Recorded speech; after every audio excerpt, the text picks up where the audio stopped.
안녕하세요. 오늘도 서연살롱을 찾아주셔서 감사합니다. 늦은 나이에 결혼 한번 하려다가 인생 종칠 뻔한 여성이에요.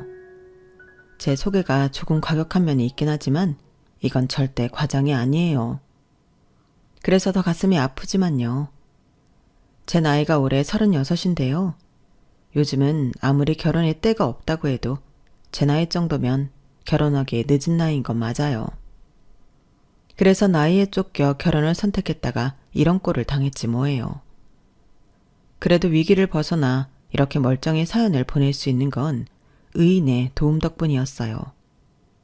그런데 재미있는 건 되게 의인이라고 하면 나한테 긍정적인 인물을 떠올리기 마련인데 저를 도와준 의인은 제게 적대적인 인물이었다는 사실이에요. 어제의 적이 오늘의 은인이 되다니 세상 일은 알다가도 모를 일인 것 같아요. 그러면 지금부터 제 인생을 송두리째 망쳐버릴 뻔했던 살벌한 파운 스토리를 전해드릴게요. 저는 5남 1녀 중 막내로 태어났어요. 그 말인 즉슨 제 위로 오빠가 5이나 있다는 얘기예요. 그래서 어릴 때는 동네에서 아무도 저를 건들지 못했어요. 저랑 말다툼이라도 했다가는 덩치 큰 오빠 5이 달려왔으니까요. 그 중에서도 막내 오빠는 꽤나 유난스러울 정도로 저를 과보호했어요. 제 보디가드라는 소리를 들을 정도로요. 저랑은 1살 차이밖에 안 나서 학교도 같이 다니고 방과 후에는 집에도 같이 오곤 했는데 하도 유난을 떨며 저를 데리고 다녀서 그런 별명을 갖게 되었어요. 심지어 대학까지도 같은 대학을 다니는 바람에 저는 대학 시절 동안 미팅 한번 못 해보고 동아리 활동은 꿈도 못 꾸고 살았어요. 그런데 웃기는 게 뭔지 아세요? 저는 그렇게 단속을 했으면서 정작 막내 오빠 자신은 소개팅도 하고 심지어 CC까지 됐다는 거예요. 여자친구랑 둘이 데이트를 하면 될 걸 꼭 중간에 저를 끼워서 데리고 다니는 바람에 제 입장이 얼마나 난처했는지 몰라요. 그런데 그 여자친구도 참 대단하더라고요. 이런 경우 대개 여자 쪽에서 뭐라고 하거나 혹은 여동생 문제로 싸우기 마련인데 오빠 여자친구는 단 한 번도 싫은 기색조차 없었어요. 뭐 결국엔 오빠보다는 저랑 더 친해져서 저희 오빠랑 헤어진 뒤에는 제 절친이 되었지 뭐예요. 올케가 이 방송을 듣고 있다면 놀라 까무라칠 일이지만요. 아무튼 저에 대한 오빠들의 과잉보호를 얘기하자면 며칠 밤을 새도 부족해요. 그런데 그때까지만 해도 저는 그런 이유에 대해 심각하게 생각해 본 적이 없어요. 그저 제가 우리 집에서 유일한 딸이기 때문에 오빠들이 그런다고 생각했을 뿐이에요. 그런데 세상에 원인 없는 결과는 없다고 오빠들이 저를 과잉보호했던 이유가 있더라고요. 그건 바로 온 가족이 똘똘 뭉쳐 숨겨왔던 저의 출생의 비밀 때문이었어요. 그리고 그 비밀은 생각지도 못한 순간에 탄로가 났어요. 제가 대학을 졸업을 앞두고 취업 준비를 하느라 한동안 주말에도 아침 일찍부터 도서관에 가서 공부를 했었는데요. 하루는 점심에 먹은 게 잘못됐는지 복통이 심해서 그냥 집으로 돌아오게 됐어요. 그런데 현관문을 열자마자 엄마 목소리가 들리더라고요. 뭐가 그리 화가 났는지 평소에 그런 적이 없었는데 악을 쓰며 소리를 질러댔어요. 거기에 셋째 오빠랑 넷째, 막내 오빠까지 가세해서 누군가 싸우는 것 같았어요. 놀라서 집 안으로 들어가 보니 저희 큰오빠 또래의 여자와 저희 엄마 연배의 중년 부인이 저희 엄마와 싸우고 있었어요. 제가 다가가 막내 오빠한테 무슨 일이냐고 물었더니 오빠가 저를 보자마자 놀라서는 밖으로 끌고 나가지 뭐예요. 이거 좀 놔봐. 도대체 무슨 일이야? 저 사람들은 누군데 우리 집에 와서 엄마랑 싸우는 거야? 아이씨, 넌 몰라도 돼. 그냥 이상한 여자들이야. 똑바로 말해봐. 누군데 우리 집에 와서 저러고 있냐고. 오빠는 알고 있지? 뭔데? 혹시 큰오빠 바람났어? 두 여자 중 젊은 여자가 큰오빠랑 엇비슷한 나이인 것 같아서 했던 말인데 제 말을 들은 막내 오빠가 어이가 없다는 표정으로 저를 쳐다보며 그러더군요. 기집애가 큰형을 뭘로 보고 암튼 쓸데없는 생각하지 말고 저 사람들한테 신경 끊어. 별일 아니니까. 막내 오빠는 끝까지 시치미를 떼면서 별일 아니라는 말만 반복했어요. 말은 그렇게 하면서도 저랑 그 사람들이 마주치지 못하도록 저를 집에도 못 들어가게 막고 있으면서 말이죠. 그날 저는 막내 오빠랑 동네 놀이터에서 한참을 앉아 있어야 했고 1시간쯤 지나서 넷째 오빠한테 온 전화를 받고서야 집으로 돌아갈 수 있었어요. 집에 가보니 엄마는 병이 났는지 침대에 누워 끙끙 앓고 계시더라고요. 자초지종은 모르겠지만 저희 집에 찾아왔던 여자분들과 관계된 일이 벌어진 게 확실했어요. 물론 저희 가족들 중 누구도 제게 이번 일에 대해 제대로 된 해명을 해주지 않았지만요. 그 설명을 들은 건 며칠 뒤 학교에서였어요. 공강이라서 빈 강의실에 앉아 있었는데 저희 과 동기가 다가와 밖에서 누가 저를 기다린다고 그러더라고요. 나가봤더니 주말에 저희 집에 찾아왔던 여자였어요. 두 사람 중 저희 큰오빠 또래의 여자요. 여자는 제 동기한테 저를 불러달라고 해놓고는 쉽게 입을 떼지 못했어요. 이렇게 뜸을 들이는 걸 보니 제가 알지 못하는 중대한 일이 있긴 한 것 같았어요.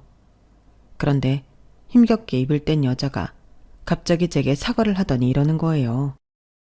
미안해. 그때 나도 너무 어려서 널 키울 수가 없었어.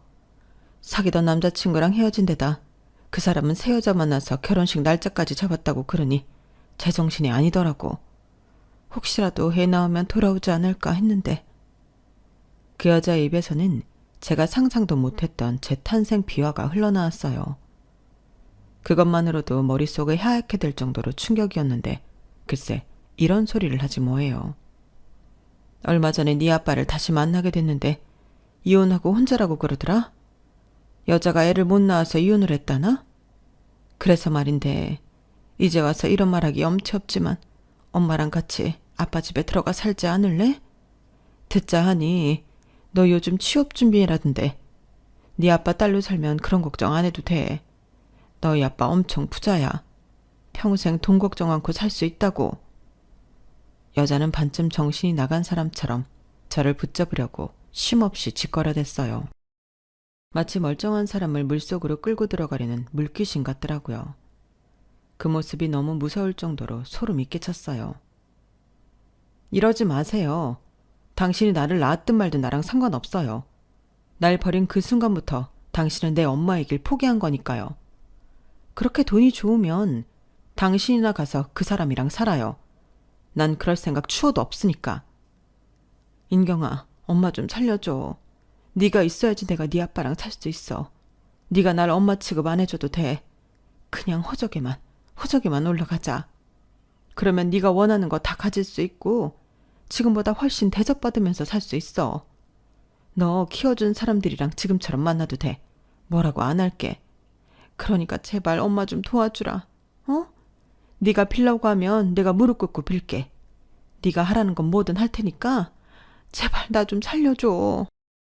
비굴하게 자신이 낳은 딸한테 무릎까지 꿇겠다는 친모를 보니 불쌍하다는 생각보다는 화가 났어요. 결국엔 내가 그리워 찾아온 게 아니라 나로 인해 얻을 수 있는 부와 권력이 필요했던 거니까요. 돈이 사람을 얼마나 망가뜨릴 수 있는 건지 내 친모라는 사람을 보고 확실히 알았어요. 당신이 왜 내 엄마예요? 세상에 어떤 엄마가 자기 딸을 돈 때문에 버리고 돈 때문에 다시 찾으러 와요. 그게 무슨 엄마야. 당신한테 나는 그저 긁지 않은 복권일 뿐인 거잖아요. 그런데요, 그쪽한테는 더 이상 나에 대한 소유권이 없어요. 왠지 알아요? 당신은 이미 나를 버렸고 나는 더는 당신한테 휘둘리지 않아도 되는 성인이 됐기 때문이에요. 그러니까 헛된 꿈 버리고 내 앞에서 꺼져주세요. 안 그러면 경찰에 신고할 테니까. 다시는 날 찾지 말라고요. 돈에 눈이 먼 친모는 그 후로도 몇 번이나 학교로 저를 찾아왔어요. 그러다 막내 오빠한테 딱 걸리고 말았죠. 오빠는 마치 주인을 지키려는 진돗개처럼 맹렬히 달려들었고 겁을 먹은 친모는 도망치듯 떠났어요. 그런데도 오빠는 분이 덜 풀렸는지 씩씩대며 한 번만 더 찾아오면 경찰에 신고하겠다고 으르렁댔어요. 오빠는 다음에 또 저 여자가 찾아오면 자기한테 전화하라고 그러더군요. 알았어. 대신 오빠도 나한테 말해줘. 내가 어떻게 우리 집에 오게 됐는지 말이야. 그날 저는 그동안 아무한테도 듣지 못했던 얘기를 막내 오빠를 통해 들었어요. 물론 오빠는 너무 어려서 기억도 못하는 일이었지만요. 나도 중학교 2학년 때 둘째 형한테 들어서 알게 됐어. 그 전까지는 네가 내 친동생인 줄 알았거든. 물론 지금도 그 마음엔 변함이 없어. 나뿐만 아니라 형들도 그렇고. 막내 오빠 말로는 제가 우리 집에 오게 된 건 막내 오빠가 첫 돌이 지나고 얼마 안 돼서였대요. 당시 저희 큰오빠가 고3이었는데 밤에 책상에 앉아 공부를 하는데 밖에서 아기 울음소리가 들리더라는 거예요. 처음엔 당시 돌쟁이던 막내 오빠가 우는 소린 줄 알았는데 엄마가 막내 오빠를 안고 방으로 들어오시는 걸 보고는 그게 아니라는 걸 알게 된 거예요. 그래서 소리가 나는 대문 밖으로 나가봤더니 제가 라면 박스 안에서 울고 있더래요. 한겨울은 아니었지만 그래도 늦가을이라서 방 공기가 꽤 쌀쌀했던 터라 부모님은 얼른 안으로 데리고 오라고 소리치셨고 그렇게 저는 부모님 손에서 자라게 된 거예요. 박스 안에는 제가 누구인지 알만한 건 아무것도 없어서 제가 우리 집에 오게 된 날을 생일로 정했다고 했어요. 자기 손으로 저를 주워서 그랬는지 몰라도 큰오빠는 아직도 저를 자기 딸처럼 생각해요. 가끔은 부모님보다 더 부모처럼 느껴질 정도로요. 물론 나머지 오빠들도 저를 끔찍이 생각하지만요. 우리 집 오빠들이 저한테 유독 과잉보호를 하는 건 아마도 제가 가여워서 그럴 거예요. 원래 심성이 착한 사람들이기도 하고 무엇보다 이런 식으로 버려진 아이는 두 눈으로 목격해서 충격이 컸던 탓도 있을 테고요. 덕분에 저는 자라면서 단 한 번도 내가 우리 부모님의 친자식이 아니라는 생각을 해본 적이 없었어요. 부모님과 다섯 오빠들의 사랑이 넘치면 넘쳤지 절대 부족하다고 생각한 적도 없었고요. 어떤 면에서 보면 저는 지금 부모님을 만난 게 제 인생 최고의 행운이 아닌가 생각해요. 그래서 친모가 나타났을 때 더군다나 제 친부가 엄청난 부자라는 얘기를 들었음에도 불구하고 손톱만큼도 마음이 흔들리지 않을 수 있었어요. 지금까지 살아왔던 것처럼 앞으로도 저는 우리 부모님의 딸이고 우리 오빠들의 여동생일 거예요. 그래서 막내 오빠한테 이번 일은 부모님은 물론 다른 오빠들한테도 비밀로 해달라고 했어요. 다음에 또다시 친모가 나를 찾아오면 그땐 내 손으로 경찰에 신고하겠다고요. 그리고 불행하게도 그 일은 얼마 뒤 벌어지고야 말았어요. 또다시 친모가 학교로 저를 찾아왔고 제 연락을 받고 달려온 막내 오빠가 경찰까지 부르는 바람에 친모는 더 이상 제게 접근을 할 수 없게 됐거든요. 그렇게 친모와 완전히 끝내고 집에 돌아왔는데 엄마가 평소처럼 개수대 앞에서 저녁 준비를 하고 계시더라고요. 제 발소리를 들으셨는지 평소처럼 활짝 웃으시며 우리 막내 왔어? 공부하느라 힘들었지? 손 씻고 와. 엄마가 얼른 밥 차려줄 테니까. 제 등을 토닥여주시며 엄마 손에 따뜻한 온기를 나눠주시는데 순간 눈물이 핑 돌았어요. 정작 날 낳아준 사람은 나를 돈벌이로만 생각하는데 피 한 방울 안 섞인 엄마는 어쩜 나를 친자식처럼 사랑으로 키워주실 수 있을까 하는 생각이 들었거든요. 그건 단순히 고맙다는 말로는 표현이 안 되는 감정이었어요. 그래서 엄마를 끌어안고 모처럼 어리광을 부렸어요. 오늘은 특히 피곤한 일이 많아서 힘들었는데 엄마를 보니까 이제 좀 살 것 같아. 우리 엄마 냄새 너무 좋다. 엄마 가슴에 얼굴을 부비며 어리광을 떨다 보니 내가 있어야 할 곳이 여기구나 하는 생각과 함께 마음이 편해졌어요. 나중에 알게 된 사실이지만 사실 그날 엄마는 제가 무슨 일을 겪었는지 다 알고 계셨대요. 막내 오빠가 이미 부모님께 전화해 그날 벌어진 일을 얘기를 했다더라고요. 그런데도 제가 마음 쓸까봐 일부러 내색도 않으시고 저를 품에 안아주셨던 거예요. 이렇게 멋진 부모님 덕분에 저는 구김살 없이 자랄 수 있었고 그런 점에서 지금까지도 부모님께 감사드리고 있어요. 그런데 의도치 않은 한 가지 단점도 있었어요. 가족들한테 사랑을 듬뿍 받으며 부족함 없이 행복해서 그랬는지 주변 친구들이 다들 결혼을 하는데도 이상하게 저는 결혼 생각이 안 든다는 거예요. 그냥 지금처럼 부모님이랑 함께 살면서 수시로 찾아오는 오빠들이랑 올케들, 그리고 조카들이랑 지지고 볶고 하면서 사는 게 최고다 싶더라고요. 물론 저를 제외한 모든 가족들은 결혼도 않고 부모님한테 꼭 붙어 사는 저 때문에 걱정이 이만저만이 아니었지만요. 30대 초반까지만 해도 요즘은 결혼을 늦게 하는 추세니까 그러려니 하셨는데 32이 지나고 33까지 지나고 나니 그때부터는 다들 발등에 불 떨어진 사람들처럼 사군데에 제 자리를 부탁하셨어요. 처음에는 부모님만 그러셨는데 부모님이 받아다 주신 선자리가 다 꽝이 나자 나중에는 올케들까지 나서서 사돈의 팔촌까지 연락해서 제 맞선 상대를 알아보셨어요. 하지만 인연이 아니었는지 최소 10명 이상은 만나봤음에도 이렇다 할 성과는 없었어요. 제가 마음에 들면 상대 쪽에서 저를 탐탁치 않아 했고 상대 쪽에서 내가 마음에 든다고 했을 때는 내가 마음에 안 들었거든요. 이 정도면 저 위에서 마치 나를 결혼시키지 않으려고 손을 쓰고 있는 게 아닌가 싶을 정도였어요. 상황이 이런데도 애가 달린 건 부모님과 가족들이었는지 저는 천하태평이었어요. 결혼을 하면 하는 거고 못하면 못하는 거다 생각했으니까요. 그런데 가족들이 어떻게든 빨리 제 짝을 지어주려고 노력한 데에 이유가 있다는 걸 알게 된 거예요. 바로 큰조카의 결혼 때문이었어요. 큰오빠 딸이 저랑은 10살도 채 차이가 안 나거든요. 제 눈에는 늘 애기 같은 조카가 벌써 성인이 돼서 결혼을 하게 된 거예요. 남편감이 같은 직장 상사라더라고요. 그냥 그런가 보다 했는데 글쎄. 너 혹시 재영이니? 땡땡대 땡땡과 최재영 맞지? 네, 그런데요. 이인경. 맙소사. 조카 사이가 저랑 대학 동기지 뭐예요. 대학 시절 그리 친한 사이는 아니었어서 연락하는 사이는 아니었지만 얼굴을 보니 기억이 나더라고요. 결혼 전에 처가 식구들한테 인사를 받던 조카 사이는 생각지 못한 동기를 처고모로 만나게 되자 꽤나 놀라는 눈치였어요. 하지만 저희 엄마가 놀란 거에 비하면 아무것도 아니었어요. 손주사위 앞에서 힐끔힐끔 제 눈치를 살피던 엄마는 다들 돌아가고 나자 기다렸다는 듯이 제 방으로 들어오셨어요. 말로는 그냥 들어와 봤다고 하시는데 누가 봐도 할 말이 있는 모습이었어요. 한참을 엉뚱한 얘기를 하시다가 자리에서 일어난 엄마는 입술을 달차기시더니 그러시더라고요.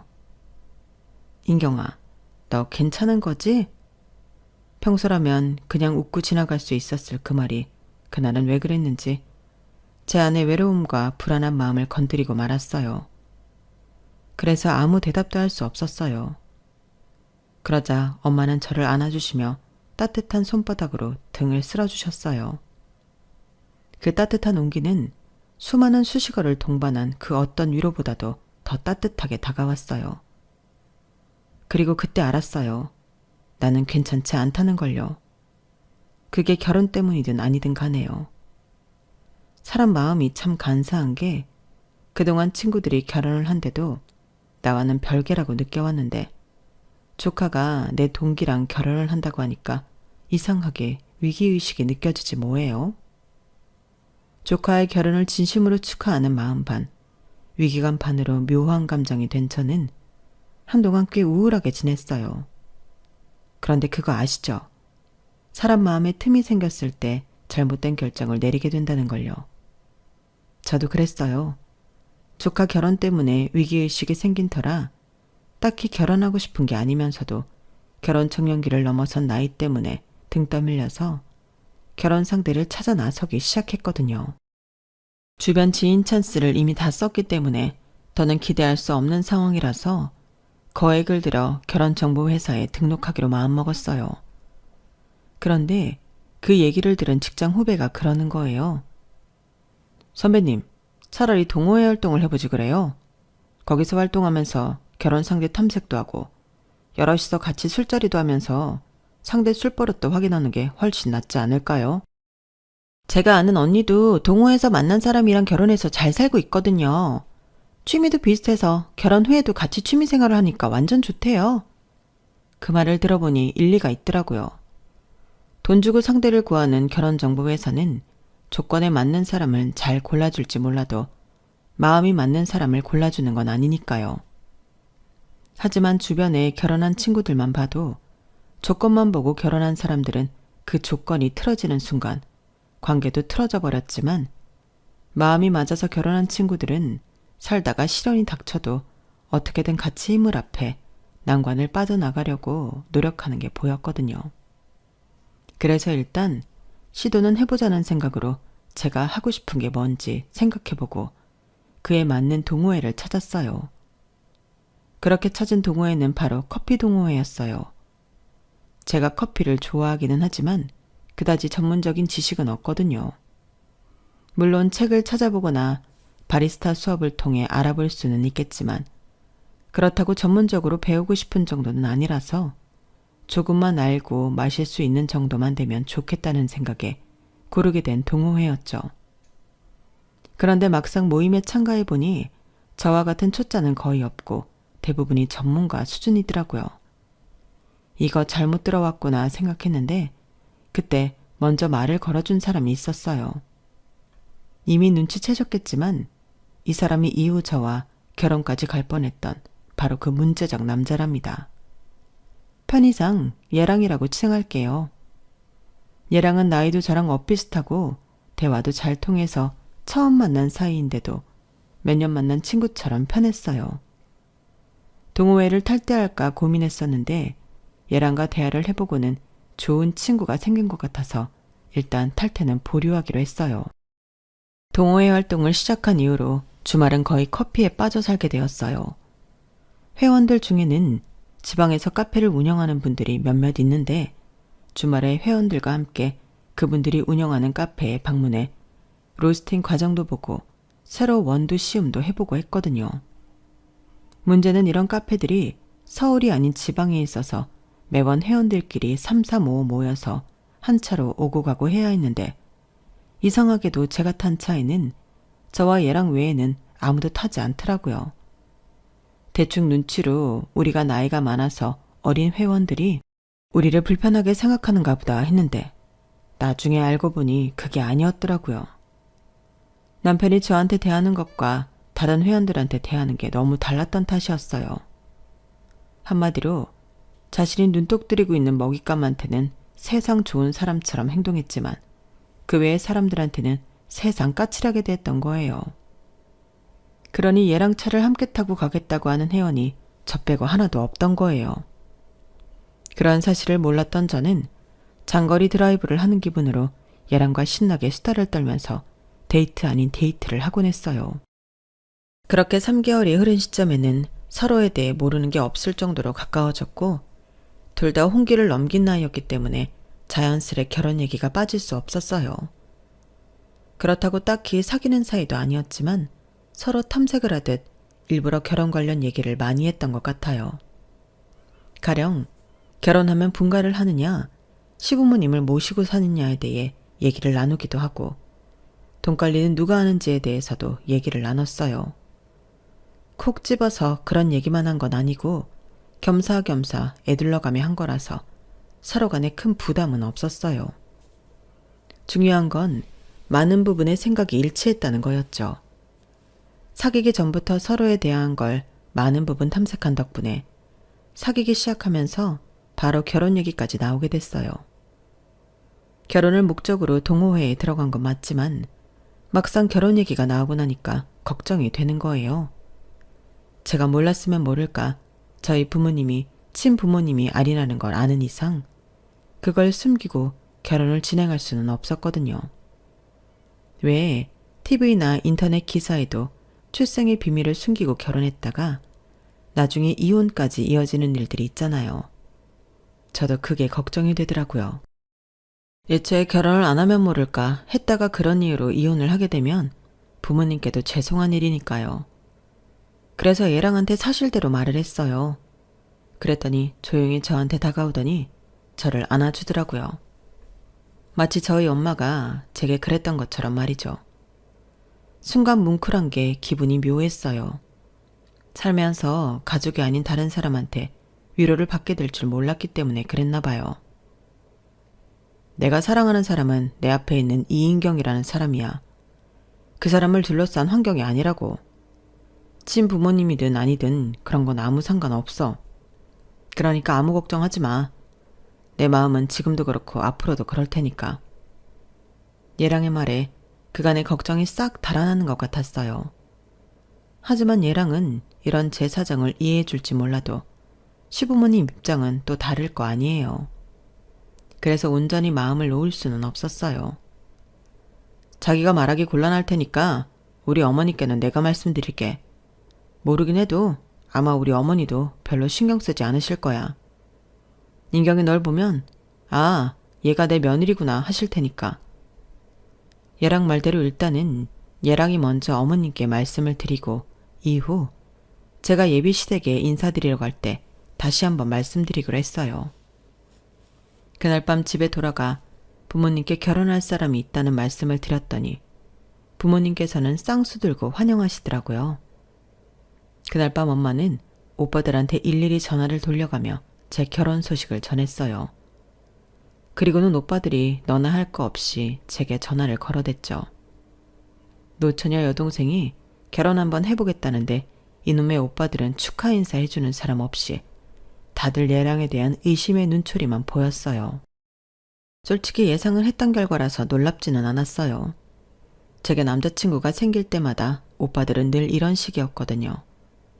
멀쩡한 남의 집 아들을 마치 잠재적 사기꾼 또는 망나니로 취급하며 색안경부터 끼고 보곤 했으니까요.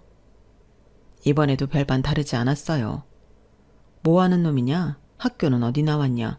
주변에 친구들은 많냐? 여자 문제는 깨끗한 놈이냐? 등등 형사 취조하듯 하는데 이래서야 결혼식장에 들어갈 수나 있을까 싶더라고요. 결과적으로는 나중엔 이런 극성맞은 오빠들 덕을 톡톡히 봤지만요. 여자 쪽에선 남자 형제들이 극성인 것처럼 남자 집에선 여자 형제들이 또 한극성하잖아요. 저희 예비시댁도 그랬어요.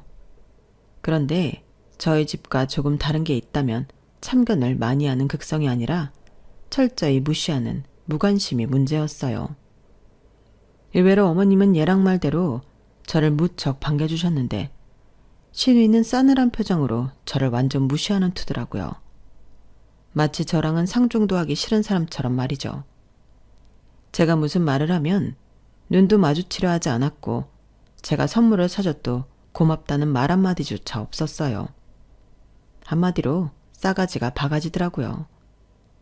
그와는 반대로 어머님은 제게 무척이나 호의적인 분이셨어요.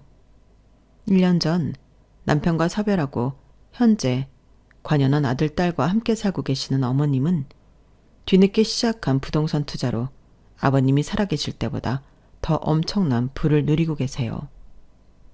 얘랑 말로는 아버님이 사고로 돌아가시는 바람에 합의금과 사망보험금으로 수억을 받게 됐는데 그 돈으로 산 땅이 8년 만에 10배 가깝게 올랐다는 거예요. 그렇게 얻은 수익으로 땅과 건물을 사고팔기를 거듭하면서 현재는 부동산 준재벌 정도는 된다고 하더라고요. 그래서 그런가 어머님은 일반 가정주부와는 달리 통도 크시고 씀씀이도 남달랐어요. 제가 처음 인사드리러 댁에 찾아간 이후 가끔씩 저를 데리고 쇼핑을 하시는데 명품을 마치 마트에서 물건 사듯 손쉽게 사시더라고요. 평생 명품백 한 번 못 들고 살아온 저희 엄마와는 무척이나 대조적이었어요. 그래서 어머님과 함께 있으면 가슴 한구석이 싸해지는 기분이 들더라고요. 그런 마음을 모르시는 어머님은 무척이나 즐거운 표정이었어요. 예, 나는 요즘 너랑 쇼핑 다니게 돼서 얼마나 행복한지 모른다? 나도 딸이 있긴 하지만 너도 알다시피 우리 수정이 성격이 좀 그렇잖니? 뭘 사줘도 뚱하고 무슨 말을 해도 반응도 없고 말이야. 그런데 인경이 넌 항상 웃는 얼굴에 내 마음도 잘 헤아려 주니까 얼마나 좋은지 몰라. 그래서 말인데 인경아, 너희 결혼하면 딱 1년만 들어와서 살지 않겠니? 길게도 안 바래. 딱 1년이야. 내가 우리 며느리감이 너무 마음에 들어서 그래. 그렇게만 해준다면 내가 1년 뒤에 너희 분가할 때 성수동에 아파트 한 채 해줄게. 그리고 네 몫으로 현금 3억을 바로 통장에 쏴줄게. 어때? 내 부탁 들어줄 거지? 네? 그건 너무 갑작스러운 말씀이라서 당장 대답을 못 해드리겠어요. 제가 원우 씨랑 상의 좀 해보고 대답해드려도 될까요? 그럴래? 하긴 내가 너무 독단적이었지? 그래, 원우랑 상의해서 결정해라. 가급적이면 합가를 하는 방향이면 더 좋겠지만. 어머님은 서운한 기색을 보이시면서도 어떻게든 저를 설득하고 싶으셨는지 명품 지갑을 선물로 사주셨어요. 그걸 받으면 어머님 부탁을 뿌리치기 힘들어질 것 같아서 한사코 거절했지만 어머님은 끝내 제 손에 지갑을 쥐어주셨어요. 왜? 뇌물인 것 같아서 받기 그래? 너 거절 못하게 하려고 주는 것 같아? 얘도 참. 그런 거 아니야. 요 근래 인경이 네 덕분에 내가 즐거운 시간을 보낸 게 고마워서 주는 거야. 그러니까 더는 사양하지 마. 그럼 나 상처받는다? 결국 어머님이 주시는 명품 지갑을 받아들고 집으로 왔어요. 그리고 다음 날 얘랑을 만나 합가에 대한 얘기를 나누게 되었죠. 얘랑은 제가 싫다면 굳이 합가를 하지 않아도 된다고 하면서도 은근슬쩍 제가 합가하기를 바라는 듯 했어요. 우리 어머니가 인경이 널 무척 마음에 들어 하시나 보다.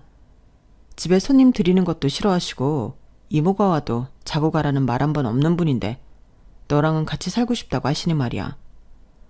물론 네 마음이 불편하다면 안 될 일이겠지만. 말로는 내 마음대로 하라고 하지만 결론은 어머님 뜻에 따르자는 것 같았어요. 생각해보면 딱 1년 함께 살고 아파트에 현금 3억이 생기는 건데 안 하는 게 바보 아닌가 싶더라고요. 그래도 혹시 내가 예상하지 못하는 부분이 있을지 몰라서 셋째 올케 언니한테 전화를 했어요. 제가 올케 언니들 중에서 셋째 올케 언니랑 제일 친하거든요.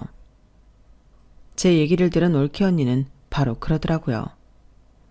아가씨, 월급쟁이가 3억 모으려면 몇 년 걸릴 것 같아요? 생활비에 이래저래 들어가는 돈까지 다 빼고 말이에요. 그러면 딱 답 나오는 거 아니에요? 게다가 요즘 같은 시대에 아파트까지 준다는데 뭘 망설여요.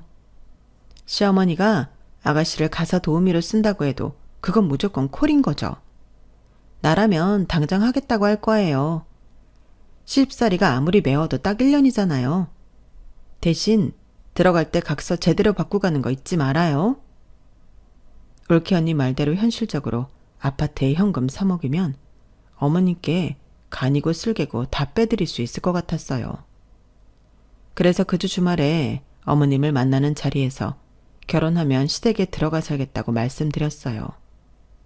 그랬더니 너무 기뻐하시면서 집에 살림살이는 이미 다 있으니 혼수도 할 거 없이 몸만 들어오라고 하시더라고요.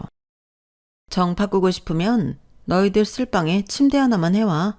나머지는 내가 알아서 바꿔줄 테니까. 인경아, 난 네가 내 부탁 들어줄 줄 알았어. 역시 내가 사람 보는 눈은 있다니까. 어머님도 좋아하시고 저는 혼수 비용까지 굳어서 서로 윈윈이라는 생각이 들었어요. 이미 결혼해서 유치원생 아이를 키우는 친구들도 제 이야기를 듣고는 부러워 죽으려고 하더라고요. 그래서 더 어깨에 힘이 들어가고 방심했는지도 모르겠어요. 그런데 며칠 뒤 모르는 번호로 전화가 온 거예요. 평소 같으면 모르는 번호는 안 받고 차단을 하고 나는데 이상하게 그날따라 생각 없이 받게 되는데 글쎄 예비 신우이더라고요. 평소에 저한테 말도 안 걸던 사람이 웬일로 전화를 했나 싶었는데 예비 신우이가 다짜고짜 이러지 뭐예요. 언니, 우리 오빠랑 절대 결혼하면 안 돼. 우리 오빠 위험한 사람이야. 우리 엄마도 믿으면 안 돼. 안 믿기겠지만 내 말 믿어야 돼.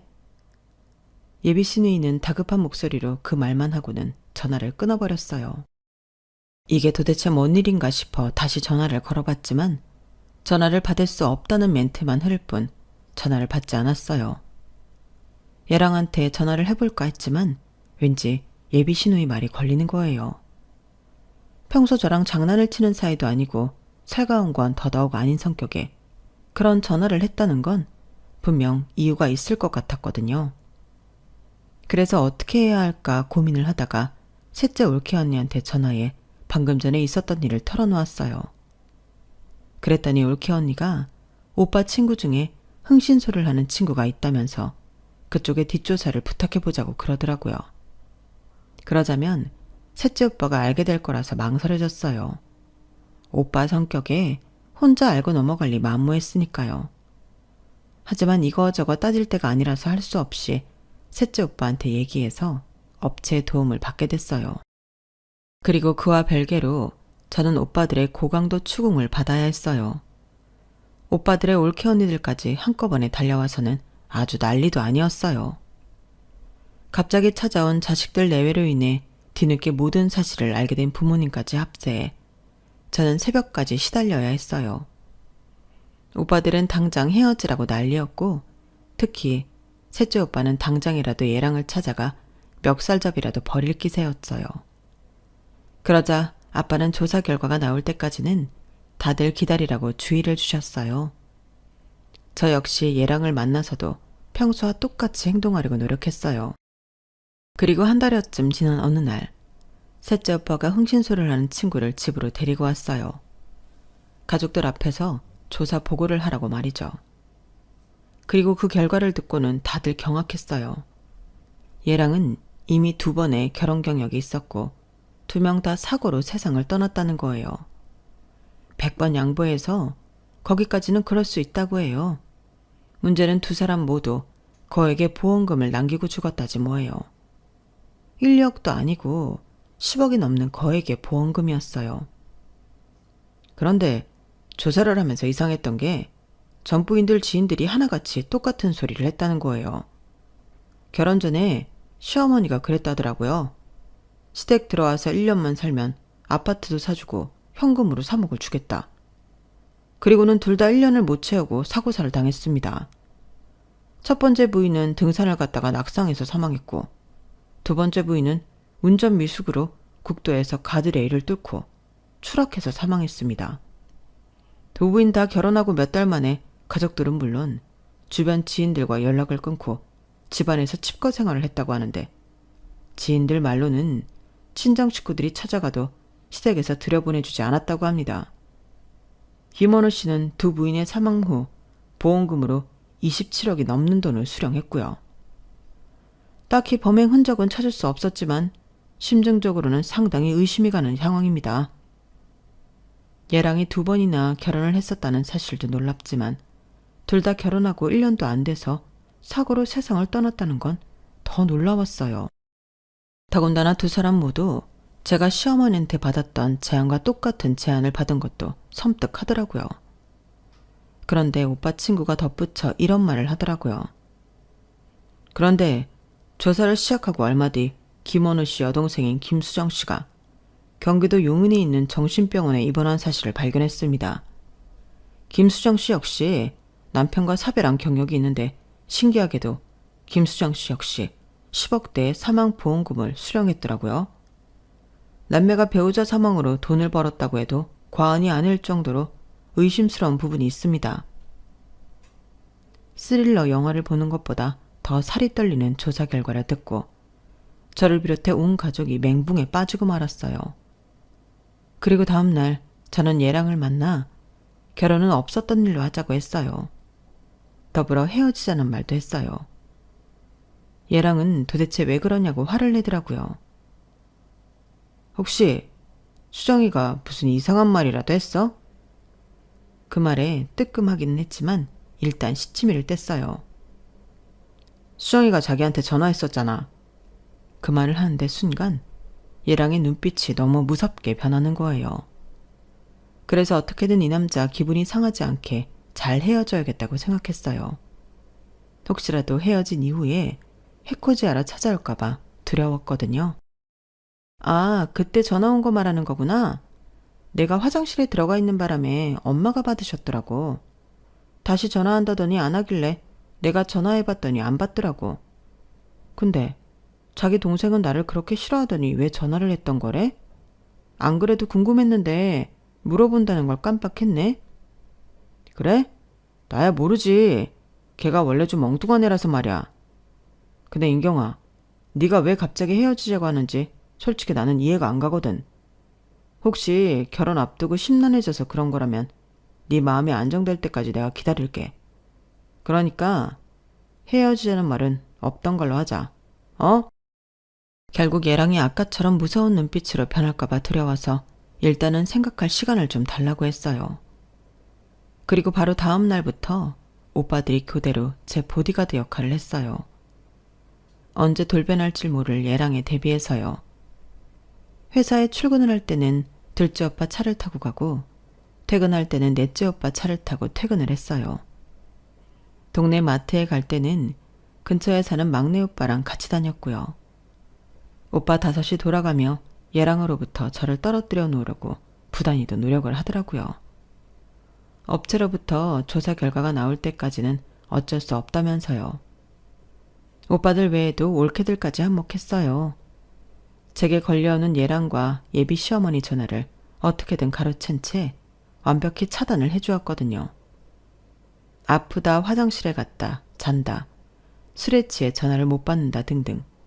한두 번이면 모를까 2-3번 이어지면 누구라도 눈치를 챌 법한 엉성한 거짓말이었지만 그래도 어떻게든 저를 보호하겠다는 마음이 보여서 저도 별말 않고 올케들 말을 따랐어요.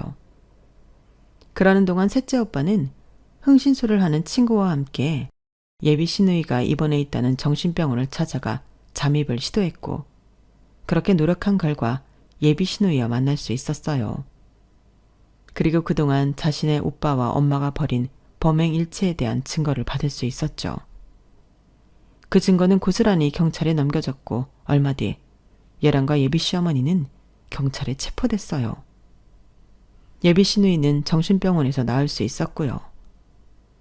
시누이 남편이 세상을 떠난 건 최악의 우연이 겹친 사고가 확실했어요. 그 일로 여동생이 10억이 넘는 보험금을 타게 되자 얘랑은 거기서 힌트를 얻은 거예요.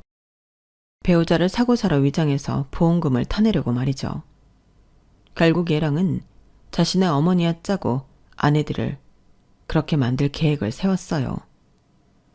당시 얘랑은 고객 돈으로 몰래 주식 투자를 했다가 수억을 날려서 회사에서 잘릴 위기였고 어머님은 대출까지 받아 개발이 유력한 부지 땅을 매입했는데 개발이 엎어지면서 엄청난 손해를 본 참이었어요.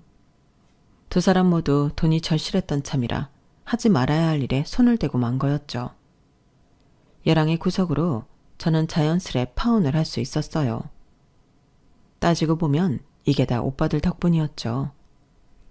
지구를 지키는 어떤 맨들보다도 더 저를 안전하게 지켜주는 참견쟁이 오빠들 말이에요. 어릴 때는 이런 오빠들이 귀찮고 야속하기도 했지만 큰일을 당하고 보니 오빠들의 참견이 저를 향한 사랑이자 애정 표현이라는 걸 알 수 있었어요. 이런 오빠들을 만난 건 제 인생 최고의 행운이 아니었나 생각합니다. 이것으로써 나이에 등 떠밀려 결혼 한번 해보려다가 날벼락을 맞을 뻔했던 저의 파운 스토리를 마칩니다. 지금까지 제 사연을 들어주셔서 감사합니다.